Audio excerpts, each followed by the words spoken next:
Hey guys, today I want to present a solution for the European Girls Math Olympiad 2021 problem 6. At first, let's have a look on the problem statement. We are given this equation 1 here, where we have the floor of m over 1 plus the floor of m over 2, so on, up to the floor of m over n is equal to n squared plus a. Here, the floor function denotes the integer part of the number inside the brackets. So for example, if we take the floor of 1.5, this is equal to 1. And another example, if we take the floor of p, this is equal to 3. Now, the problem asks us if there exists some a, such that this equation here has more than 10 to the power of 6, which is 1 million, different solutions in the positive integers. When we see this problem, then the main difficulty are these floor functions, because it's very, very difficult to deal with them. So, for example, if we plug in a equals 0, we get that the left-hand side, the floor of m over 1 plus dot dot dot plus the floor of m over m is equal to n squared. And now we can't really say if the left-hand side is very often a square or if the left-hand side is never a square. So we can't really deal with these floor functions. Therefore, we will try to plug in some values for m to get a better feeling of the problem, and then we only have to deal with n squared plus a, and that's a bit easier than with the left-hand side. So, for example, if m equals 1, we get that n squared plus a is equal to the floor of 1 over 1, which is equal to 1. Here we can take n equal to 1 and a equal to 0, and we have one solution. If we take m equals 2, we get n squared plus a is equal to 2 over 1 plus 2 over 2, which is equal to 3. So we get a solution n equals 1 and a equals 2. Let's take another value. Let's take m equal 3, and here we get n squared plus a is equal to 3 over 1 plus 3 over 2 plus 3 over 3. Here, this is equal to 3, this is equal to 1, and this is also equal to 1, so this is equal to 5. And we get n equal to 1 and a equal to 4. And here we have a second solution, n equal to 2 and a equal to 1. So as we can see here, even if m is growing, we can also find a small a, which is a solution for our equation. This means that it is possible to get a lot of values for m, where we get a small a and all these small a's are equal, and therefore it is really, really hard to prove that such a does not exist, and therefore our guess is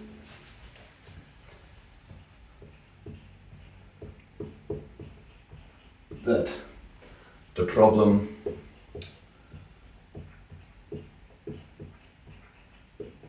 is true. So our guess is that such a exists, and now we try to prove this. As we figured out, even if m is a big number, a can also be small, and this is the case when n is also a big number, which means that n squared is nearly the left-hand side. I call the left-hand side f of m to not write down this whole expression all the time. And now we want to find this n such that n squared is nearly the left-hand side, and Therefore we take n equal to the square root of f of m. But since n is an integer, we need to take the integer part of this to get an integer value for n, not depending on which value m is. Now we see that n squared is nearly the left hand side, so a must be small. To get a better understanding what small really means, we will make some boundings on n, and therefore we take the normal bounding, namely that n is greater than or equal to the square root of f of m minus 1. And if we plug this in to our equation 1, we get that f of m is equal to n squared plus a.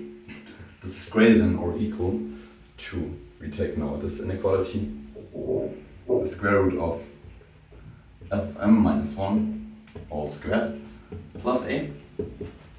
And now this is f of m minus 2 times the square root of f of m plus 1 plus a.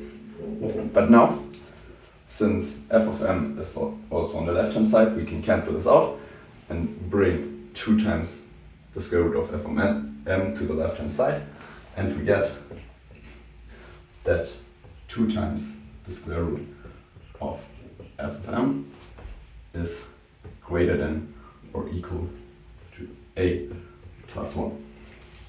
And we also know that the square root of f of m is less than or equal to n plus 1, so we can write here 2 times n plus 1 greater than or equal to a plus 1, and this yields 2 times n is greater than or equal to a minus 1, and this means 2 times n plus 1 is greater than or equal to a. So we found out some boundings for our a if we take n large enough. So for every n, we can find an a satisfying equation 1 and satisfying that a is smaller than or equal to 2 times n plus 1, where n is equal to the floor of the square root of f of m. Now, if m is growing somehow faster than this term here, 2 times n plus 1, then at some point we can maybe finish by the pigeonhole principle in such a way that we have a lot of more m's than possible values for a, and therefore we find over 1 million different values for m where we get the same value of a. So to figure out if m really grows faster than this expression here, we should first bound our left hand side, which is the function f of m. So let's write down this left hand side. There we have f of m is equal to the floor of m over 1 plus dot dot dot plus the floor of m over m. And now we will want to bound this in some way, and the first thing we can do is to get rid of this floor function, because we know that this is less than or equal to m over 1 plus dot dot dot plus m over m. Now we can factor out 1m on both sides and get that this is equal to m times 1 over 1 plus 1 over 2 plus dot dot dot plus 1 over m. Now the next step is the most difficult boundary, because it's not so easy to handle with this fraction here, but there is a nice trick, because we can bound all the denominators by a power of 2, and so we get that this is less than or equal to 1 over 1 plus 1 over 2 plus 1 over 2 plus 1 over 4 plus dot dot dot plus 1 over 4. Here we have 4 terms.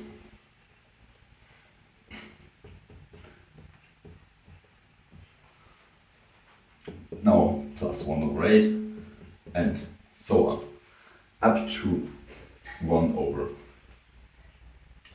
the logarithmus of m with base 2. Here we not necessarily have log m with base 2 terms because m is not necessarily a power of 2. And all this must be multiplied with m again. So now this is less than or equal to 1 plus 1 plus 1 plus dot dot dot plus 1, and we have overall log m with base 2 terms, and all this is multiplied by m, and this is equal to m times log m with base 2. Now we remember that we wanted to prove that m is growing faster than our term here, 2 times n plus 1, and therefore the next idea is to consider the fraction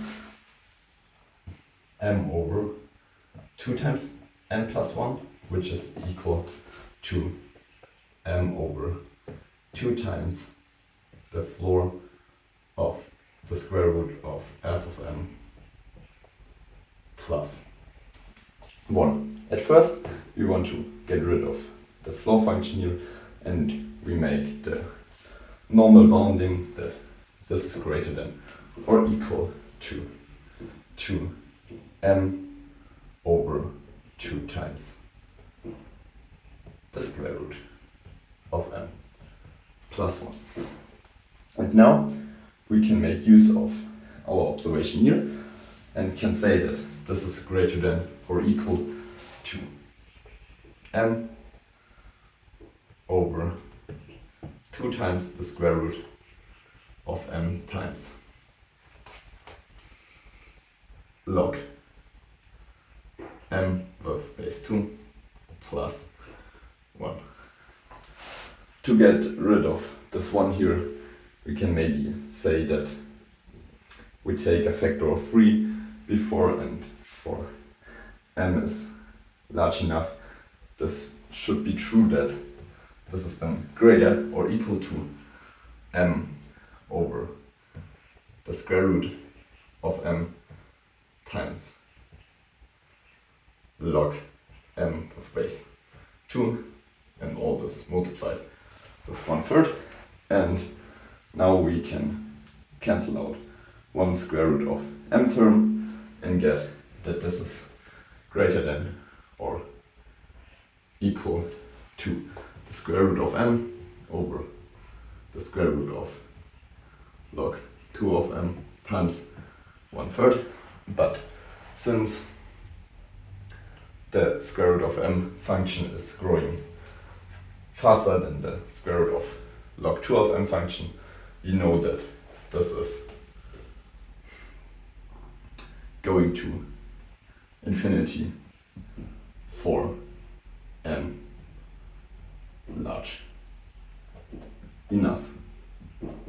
Now from our last observation we directly get that there exists some big M from the natural numbers such that big M divided by 2 times n plus 1 is greater than 1 million. This means that we have big M different values for m in this equation, but we have only big M divided by 1 million different possible values for a in this equation, and therefore by the pigeonhole principle we know that there exists some a which is more than 1 million times a solution for our equation here, and therefore we are done.